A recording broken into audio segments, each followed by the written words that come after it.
तो वही अब इसको लेकर सियासत भी गर्मा गई है। आज सीबीआई जांच की मांग को लेकर कांग्रेस प्रदेश अध्यक्ष करण महारा के नेतृत्व में कांग्रेस धरने पर बैठी। इसी को लेकर कांग्रेस प्रदेश अध्यक्ष करण महारा ने हिंदी खबर से खास बातचीत की है। क्या कुछ उनका कहना रहा, सुनिए।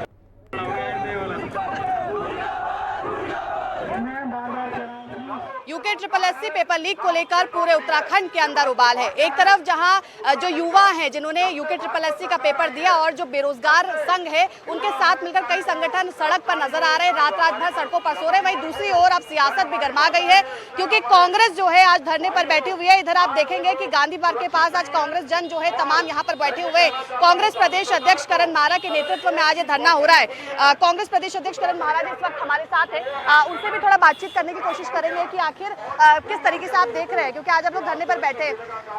सरकार ने कहा कि हम आश्वासन दे रहे हैं कि हर तरीके से कार्रवाई की जाएगी, एसआईटी का गठन कर दिया गया कि अब इस पर जांच होगी। उनका कहना है कि पेपर लीक नहीं हुआ, केवल 3 जो प्रश्न पत्र थे वो बाहर आए। देखिए शिवांगी बहन, मियाँ भाई कोतवाल तो डर का हैगा कहते कहावत है।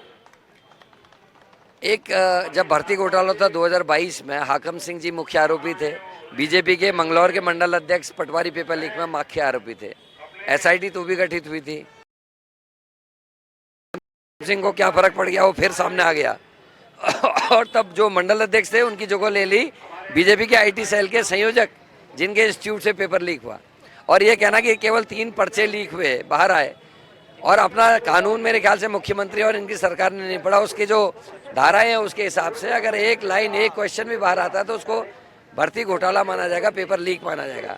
यहाँ तो 3 प्रश्न आ गए और एसआईटी पे हमको इसलिए भरोसा नहीं क्योंकि सरकार है और सरकार ही के ऊपर हम आरोप लगा रहे हैं और सरकार की ही एजेंसी जांच करेगी, तो क्या उसका असर होगा हम सब जानते हैं। हिंदू मुसलमान का नैरेटिव सेट करने के अलावा मुख्यमंत्री कुछ नहीं करना चाहते। एक बात है कि आप लोग सीबीआई जांच की मांग कर रहे हैं, अगर आप लोगों की मांगे नहीं मानी जाती, क्योंकि युवा भी अभी तब से बैठे हुए हैं 4 दिनों से, नहीं मांगी जाती है, तो उसके बाद आप लोग का क्या कदम होगा? हम अपने इंडिया गठबंधन के साथियों से भी बात कर रहे हैं और 3 तारीख को हम मुख्यमंत्री के आवास घेराव करेंगे बड़े रूप में, और उसके बाद प्रदेश व्यापी एक हमारी यात्रा निकलने वाली है, उसकी हम तैयारी कर रहे हैं। अपने सीनियर से डेट डिसाइड करेंगे और उस तारीख को हम यात्रा निकालेंगे। प्रदेश के हर कोने में जाएगी ये यात्रा और वहाँ 4-5 नारे हैं जिसमें होगा वोट चोर गद्दी छोड़, पेपर चोर गद्दी छोड़, किसानों की चोरी करने वाले गद्दी छोड़,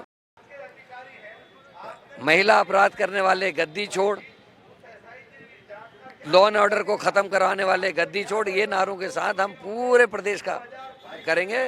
धामी तेरे चारों ओर, रेता बजरी पेपर चोर का नारा प्रदेश के कोने कोने में गूंजने वाला है। तो ये थे हमारे साथ कांग्रेस प्रदेश अध्यक्ष करण महारा जी, जिनका ये मांग है कि इस पूरे प्रकरण में सीबीआई जांच होनी चाहिए और ये दावा कर रहे हैं कि अगर सीबीआई जांच होती है तो 12 घंटे के अंदर सरकार जो है वो गिर जाएगी और अगर ये मांग नहीं मानी जाती है तो उसके बाद मुख्यमंत्री आवास का कूच किया जाएगा और यात्रा निकाली जाएगी। देहरादून से कैमरा पर्सन इलियास अहमद के साथ में शुभांगी भट्ट, हिंदी खबर। तो देहरादून में पेपर लीक मामले के बाद में प्रदर्शन कर रहे युवाओं से जिला अधिकारी सविन बंसल और साथ ही एसएसपी अजय सिंह ने मुलाकात की है और उन्होंने समझाने का प्रयास भी किया है, लेकिन आंदोलन कर रहे युवाओं ने जिलाधिकारी के प्रस्ताव को ठुकरा दिया है। वही मीडिया से बातचीत करते हुए जिलाधिकारी ने कहा कि छात्र छात्राओं का भविष्य हमारे लिए प्राथमिकता है और राज्य सरकार युवाओं के करियर को लेकर बेहद ही संवेदनशील है। उन्होंने युवाओं को आश्वस्त भी किया है कि जांच का दायरा अब पूरे प्रदेश के हर सेंटर तक बढ़ा दिया गया है और एक विशेष एसआईटी गठित कर कार्रवाई तेज कर दी गई है।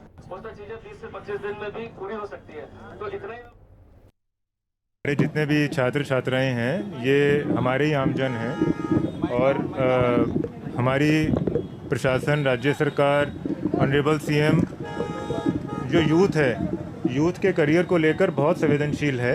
अभी पिछले 3 साल में 4 साल में हमारी 25,000 भर्तियां हुई हैं विभिन्न विभागों में और सभी पारदर्शी हुई हैं। ये इसका प्रतीक है कि जो गवर्नमेंट है वो हर मींस एम्प्लॉय कर रही है कि फ्री एंड फेयर वे में उनके करियर को अंजाम दिया जाए।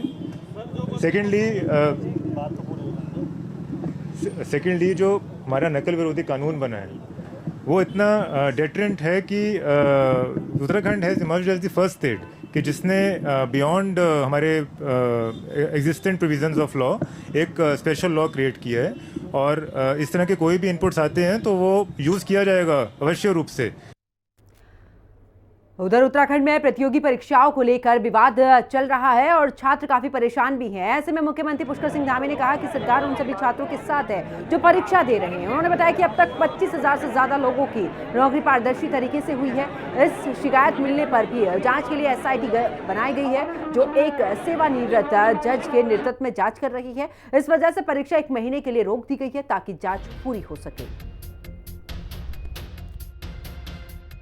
पहले भी सभी युवाओं से मैं अपील भी करता हूं, मैं युवाओं से कल भी मैंने कहा था कि युवाओं को तय करना है कि आखिर उनका आंदोलन चलाने वाले कौन लोग हैं, आखिर उनके आंदोलन के कारण से या युवाओं को, नौजवानों को सड़क पर लाकर कौन लोग अपने हित साध रहे हैं, कौन लोग इसका पूरी तरह से, किन लोगों ने इसको राजनीति की तरफ पूरी तरह से धकेल दिया, इसका राजनीतिकरण कर दिया है।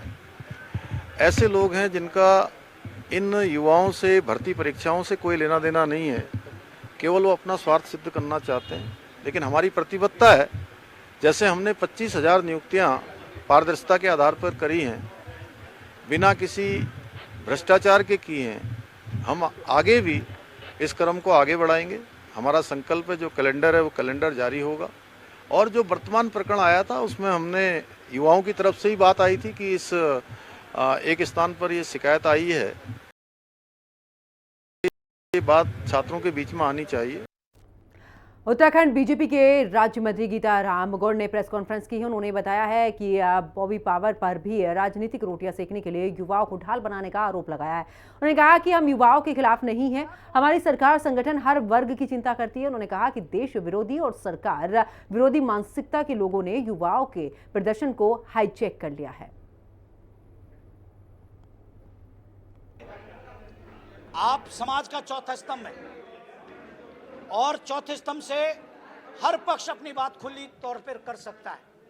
आज हम राष्ट्रभक्त और वंदे मातरम के ब्रिगेड के रूप में यहां पर आपके बीच में अपनी बात कहने आए हैं और हमें चिंता है कि जो ये उत्तराखंड है, देवभूमि, इसके अपने संस्कार हैं। यहां देवभूमि के लोग रहते हैं, यहां पर शाहीन बाग ना बनाया जाए, इसकी हमें चिंता है।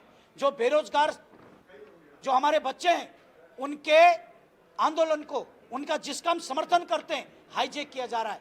राजनीतिक बेरोजगार लोग, देश विरोधी ताकतें, और जो कश्मीर के अंदर जो कभी अल्फाज आतंकवादियों के हुआ करते थे, वो अल्फाज आज हमारे